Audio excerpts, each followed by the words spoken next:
Salam sejahtera bagi kita sekalian, Shalom. Jemaat yang dikasihi oleh Tuhan Yesus Kristus, kembali lagi kita akan merenungkan firman Tuhan yang pada kesempatan kali ini kita akan membaca dalam kitab 1 Timotius 3 ayat 1 sampai dengan 13.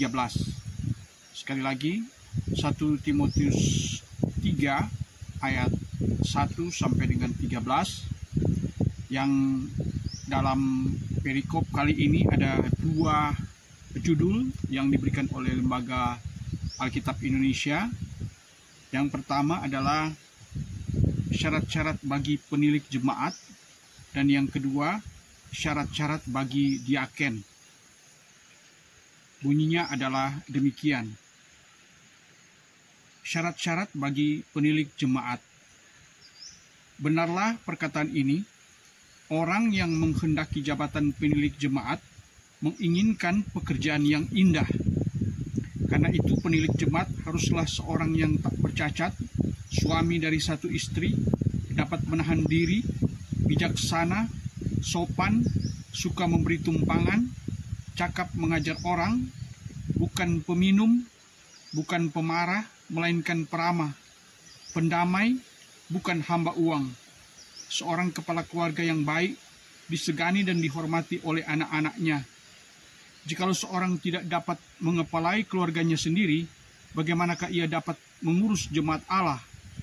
Janganlah ia seorang yang baru bertobat, agar jangan ia menjadi sombong dan kena hukuman iblis. Hendaklah ia juga mempunyai nama baik di luar jemaat, agar jangan ia digugat orang dan jatuh ke dalam jerat iblis. Syarat-syarat bagi diaken. Demikian juga diaken-diaken haruslah orang terhormat, jangan bercabang lidah, jangan penggemar anggur, jangan serakah, melainkan orang yang memelihara rahasia iman dalam hati nurani yang suci. Mereka juga harus diuji dahulu, baru ditetapkan dalam pelayanan itu, setelah ternyata mereka tak bercacat. Demikian pula istri-istri hendaklah orang terhormat, jangan pemfitnah, hendaklah dapat menahan diri dan dapat dipercayai dalam segala hal. Diaken haruslah suami dari satu istri dan mengurus anak-anaknya dan keluarganya dengan baik. Karena mereka yang melayani dengan baik beroleh kedudukan yang baik, sehingga dalam iman kepada Kristus Yesus mereka dapat bersaksi dengan leluasa. Demikianlah firman Tuhan, dan tema perenungan kita sepanjang minggu ini adalah memilih yang bisa diteladani. Saudara yang kekasih di dalam Tuhan, sebagaimana agenda dari Gereja Masehi Injili di Minasa bahwa pada tanggal 15 Oktober dan tanggal 17 Oktober tahun 2021 ini ada pemilihan pelayan khusus di tingkat kolom dan tingkat jemaat.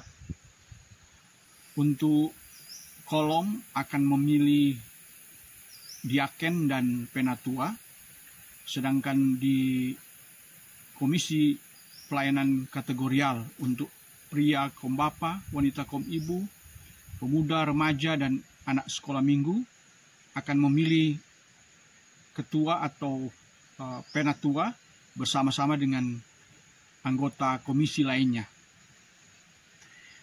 Dalam kaitan dengan pemilihan pelayan khusus ini, Gereja Masehi Injili di Minasa telah memilih tema ini sebagai bagian dari perenungan kita agar dalam pelaksanaan pemilihan pelayan khusus boleh berjalan dengan baik sesuai dengan petunjuk firman Tuhan.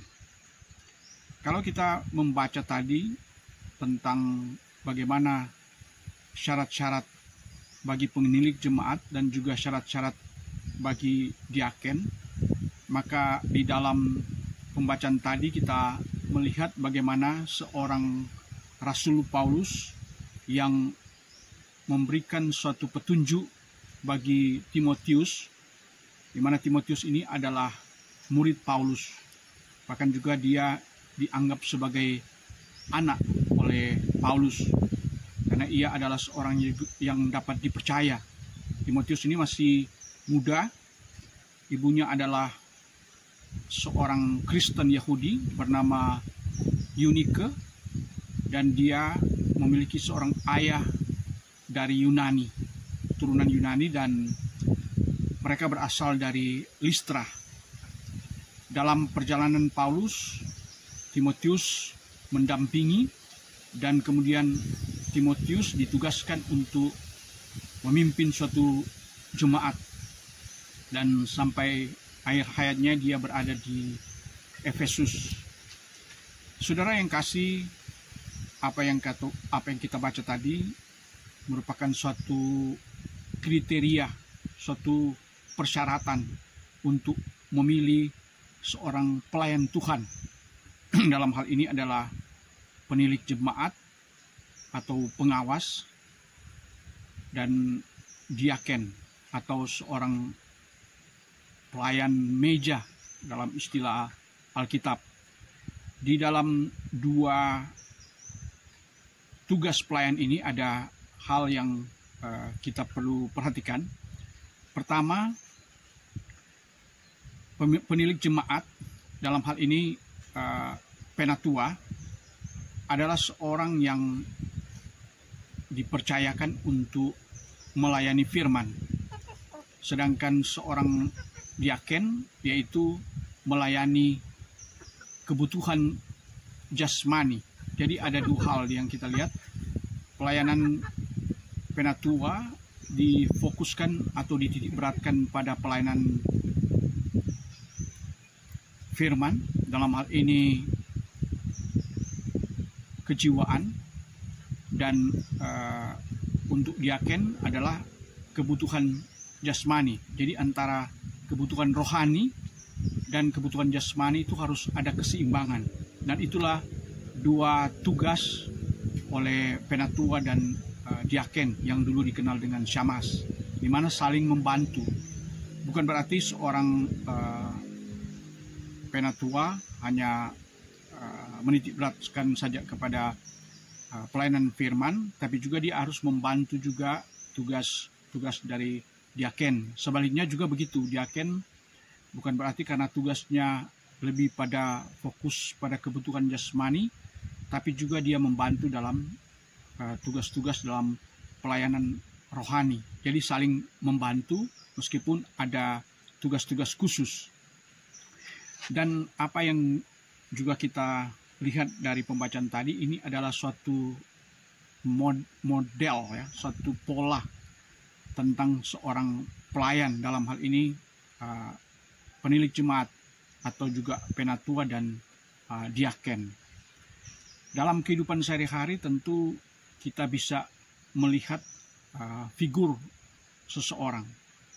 Jangan mungkin hanya karena kedekatan keluarga, atau juga karena melihat dia seorang pejabat atau orang-orang yang berpengaruh, dan itulah yang menjadi dorongan kita untuk memilih seseorang. Padahal seharusnya sebagaimana yang disampaikan oleh Paulus kepada Timotius, hendaklah memilih orang-orang yang sesuai dengan kriteria tadi, persyaratan-persyaratan bagi penilik jemaat dan diaken. Saudara-saudara yang kekasih di dalam Tuhan, memang untuk mencari figur yang sempurna tentu hampir tidak ada. Karena Paulus juga menyatakan bahwa semua orang telah kehilangan kemuliaan Allah. Jadi tidak ada yang sempurna. Namun tentu ada syarat-syarat, tentu ada suatu gambaran figur seseorang. Dapat dilihat dari kriteria-kriteria atau syarat-syarat yang disampaikan oleh Paulus tadi. Dan itu harus nyata dalam perkataan dan perbuatan. Jadi tingkah laku, sikap sehari-hari akan menjadi persyaratan untuk bisa dipilih. Dengan demikian maka pelayanan yang dilakukan oleh gereja dapat menjadi kesaksian bagi banyak orang, bagi semua orang yang baik yang sudah percaya maupun yang belum percaya. Karena lewat perkataan dan perbuatan para pelayan-pelayan ini akan menjadi kesaksian bagi gereja untuk kemuliaan nama Tuhan. Jadi marilah kita memilih orang-orang yang patut diteladani dan hilangkan sikap-sikap yang ingin mementingkan diri sendiri, ingin menghakimi, atau ingin menjatuhkan orang lain dengan berbagai cara. Karena itu mari kita semua berdoa agar kiranya proses pemilihan pelayan khusus penatua dan diaken yang akan dilaksanakan pada tanggal 15 Oktober dan pemilihan Kompel Kabipra di tanggal 17 Oktober ini bisa berjalan dengan baik dan semua ada dalam otoritas atau kehendak Allah sendiri. Demikianlah sabda Tuhan, kiranya menjadi berkat bagi kita sekalian. Amin.